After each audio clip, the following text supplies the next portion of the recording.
Là en image, il y a un camion qui est garé, arrivé avec la marchandise. Les de manioc, plantain et autres. Vous voyez comment les acheteurs sont derrière le camion. Et puis ils présentent les sacs. C'est un peu comme ça que se fait les ventes.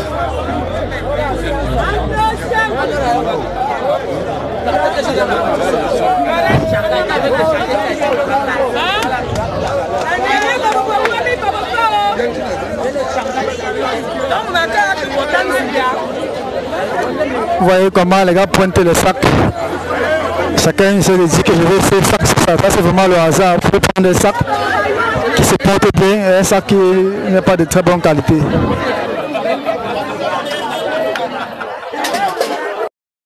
Ok, alors bonjour monsieur. Bonjour. Comment est-ce que je vous appelle? Mon nom c'est Joël. Okay. Joël, merci d'avoir accepté de nous donner cette interview. Parce que c'est pas facile, c'est pas évident. Afin d'édifier les jeunes africains ou les agripreneurs en ce qui concerne la filière manioc et surtout la commercialisation. Alors aujourd'hui, ici actuellement nous sommes en plein marché et ça fait depuis 4 heures que je constate que nous sommes au marché. Alors, qu'est-ce que vous pouvez dire concernant la filière manioc?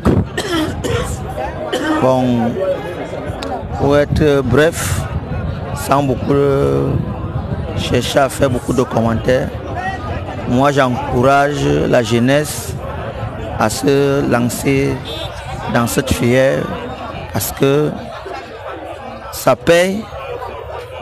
C'est comme toute activité. Aujourd'hui tu peux bien payer, ça peut bien payer, demain tu perds. Donc que les jeunes ne se découragent pas pour l'agriculture, pour semer le manioc. Le manioc c'est une marchandise, c'est quelque chose qui donne de l'argent. Okay, c'est quelque chose qui donne de l'argent. Bon, en image là on voit peut-être les sacs de manioc, les filets là. À combien est-ce que ces filets se vendent pour le moment sur le marché? Bon, comme il n'y avait pas trop d'abondance aujourd'hui, les filets étaient à 8 000, 9 000, 10 000, ça varie. Le manioc varie de la qualité d'abord de la marchandise et puis du temps que la marchandise a duré en route. Parce que quand tu amènes une marchandise fraîche, ce n'est pas comme la marchandise dont par laquelle ça a passé les journées en route. Donc, vous dites qu'aujourd'hui il n'y avait pas abondance. Pourquoi est-ce qu'il n'y a pas abondance aujourd'hui? D'abord, c'est la journée d'aujourd'hui, c'est mardi propre. Donc, même les villageois sont au courant que les mardis, le marché de Mvoura-Tanambala est fermé. Mais quand il y a l'abondance, ça part de... Bref, le manioc part de 10 000 francs en descendant. Le sac de manioc? Oui. Et le filet comme on voit là, et puis c'est souvent entre 10 000 et combien? Oui, ça peut donner 10 000. C'est-à-dire que le sac entre 5 000 et 10 000, donc voilà les marges. Oui. Donc, et ça dépend si c'est le manioc rouge, ça coûte plus cher. Si c'est le manioc blanc, ça ne coûte pas plus cher. Et il y a les variétés de manioc, les qualités. Bon, vous qui achetez, vous tenez compte de la variété, vous achetez seulement? Bon, on tient compte de la variété. Parce que tu ne peux pas prendre ce qui est bleu pour transformer en ce qui est vert. Ok, donc d'après vous, quelle est la variété que vous pensez qui passe plus? Et pourquoi? Bref, ça dépend des coutumes du pays. Et il y a les autres qui vont te donner ces raisons pour le manioc blanc. Mais le manioc le plus cher au marché, c'est le manioc rouge. Le manioc rouge, c'est le manioc le plus cher. Oui. Okay. Bon. Actuellement, nous sommes en saison sèche. Vous pensez que le manioc coûte plus cher maintenant par rapport à la saison des pluies ou bien? Avant, c'était comme ça.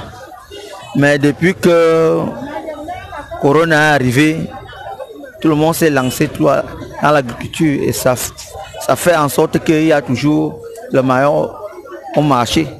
Mais pendant la saison sèche, il y avait plus de je peux résumer ça en bénéfice. Il y avait plus de bénéfices dans le marché du manioc parce qu'il y avait manque. avant. Mais maintenant, tout le monde cherche l'argent. Puisque la majorité des activités que les gens étaient en train d'entreprendre se sont arrêtées et sont lancés dans l'agriculture. Mais jusque-là, pendant la saison sèche, il y a toujours manque de manioc parce que la terre est dure et pour déterrer le manioc là, ça devient un problème. Donc ça ne donne pas les mêmes prix que quand la terre est tendre. Donc malgré cela, vous dites que malgré que le corona est venu et que les gens se sont lancés dans l'activité agricole, il y a toujours le marché, ça se vend toujours, ça se valorise toujours. Ça se valorise, comme vous venez de le dire, mais le problème c'est que ça ne peut plus donner comme ça donnait avant. Mais puisque nous n'avons pas le choix, puisque nous sommes appelés à consommer ce qui vient de chez nous et entreprendre l'œuvre dont par laquelle nos parents nous avaient laissé, nous sommes obligés de continuer et encourager la jeunesse à y mettre pour qu'il y ait de l'évolution dans notre pays. Okay. Bon, c'est vrai que je suis au marché depuis 5 ans avec vous. Vous assistez comment est-ce que les ventes se faisaient, voilà. Vous, en moyenne par jour, vous pouvez vendre combien de sacs? Parce que j'ai vu les sacs qui étaient versés là, mais il ne reste plus qu'un seul sac. Ça veut dire que le business, ça marche là. Bref, le business, ça marche, puisque je peux dire que ça marche. Je peux le dire. Si je dis, je mets le peu là, ça veut dire que je peux voir beaucoup de filets de manioc. Ça ne se vend pas d'abord à main levée.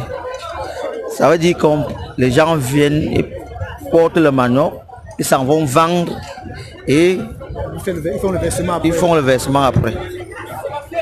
Donc ce n'est pas parce que tu vois beaucoup de filets là que je suis déjà lourd. Okay. Ça veut dire que vous qui encouragez les jeunes à se lancer autre. Parfois, la difficulté que les jeunes se disent souvent, c'est le marché. Ils ne savent pas où vendre.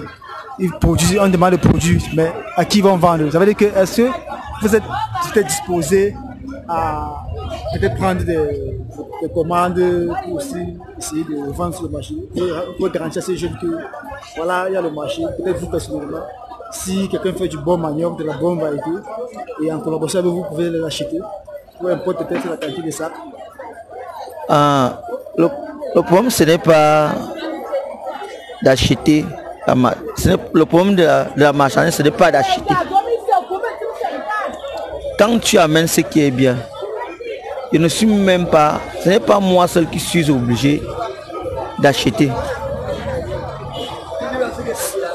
Tout ça dépend de le fonctionnement des choses. C'est comme l'école. Quand tu as un élève intelligent, dans ta salle de classe, tu n'as pas besoin de prendre celui qui suit Dieu pour lui présenter devant quand tu as les invités.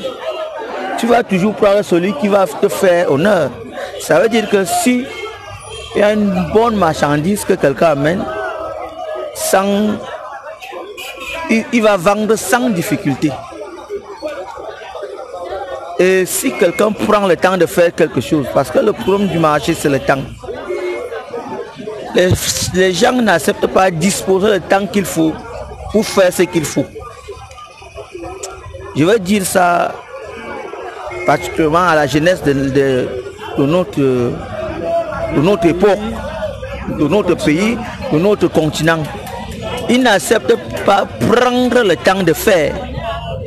Ils préfèrent les raccourcis. Si la jeunesse laisse les raccourcis et qu'ils prennent le temps de faire ce qu'il faut, je te garantis qu'il y aura plus d'évolution que maintenant. Même dans la marchandise, tu vas vendre et tu vas vendre bien. Ok, bon, quelles sont les difficultés que vous avez dans cette vente-là? Pourquoi? Parce que tout à l'heure, j'ai constaté un de vos collaborateurs qui a pris le manioc chez des mamans. Mais il y a une maman qui est revenue avec un sac disant que c'était pas bien fourni, les tubercules n'étaient pas bien grosses. Et ça, on rencontre ça constamment? Oui, c'est constamment. Ça revient à ce que j'étais en train de dire. Que il y a un proverbe de chez nous qui dit c'est celui qui a les noix qui a l'huile.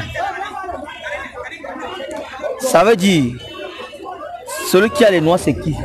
C'est celui qui produit de la bonne marchandise. C'est pour ça que j'ai dit, il faut prendre le temps. Quand tu prends le temps de faire, tu vas d'abord faire bien et les gens vont apprécier. Ce n'est pas seulement le manioc. Dans tout ce que nous entreprenons, si nous faisons ça bien, il y aura réussite. Mais si nous faisons à la hâte, en disant ah, on aura toujours des problèmes. Ok, merci bien pour ce temps à nous accorder. Et on espère que le message que vous avez passé va vraiment atteindre les jeunes Camerounais africains afin qu'ils puissent se lancer dans la terre. Car, pour conclure, vous avez dit que c'est une activité rentable, mais il faut juste trouver du temps pour cela. Merci. Bon, ce que je peux dire en dernière position, c'est que la jeunesse prenne le temps de bien faire tout ce que quelqu'un entreprend avec ses mains, qu'il fait et qu'il fait ça bien.